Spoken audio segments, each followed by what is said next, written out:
আমার বৃষ্টিতে ভিজতে বেশ ভালোই লাগে, আর ঢং করতে তো বেশ ভালোই লাগে।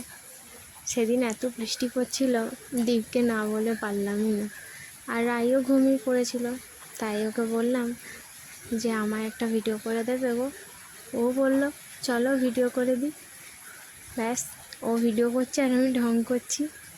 তবে দুজন মিলেই বৃষ্টিতে ভিজছিলাম। ওকে বললাম যে তুমি একবার এসো, ও না, কিছুতেই আসবে না। এত লাজুক ছেলে, আমি সত্যি এখনকার সময় খুব কমই দেখা যায়, খুবই প্রচণ্ড লাজুক। তো যাই হোক, মা হওয়ার পর নিজেকে সেরমভাবে সময় দিতে পারি না, তবে যতটুকু পারি সেটুকু দেওয়ারই চেষ্টা করি। তোমাদের কেমন লাগে বৃষ্টিতে ভিজতে? আমার কিন্তু বেশ লাগে। কমেন্ট সেকশানে জানিও কার কার বৃষ্টিতে ভিজতে খুব ভালো লাগে।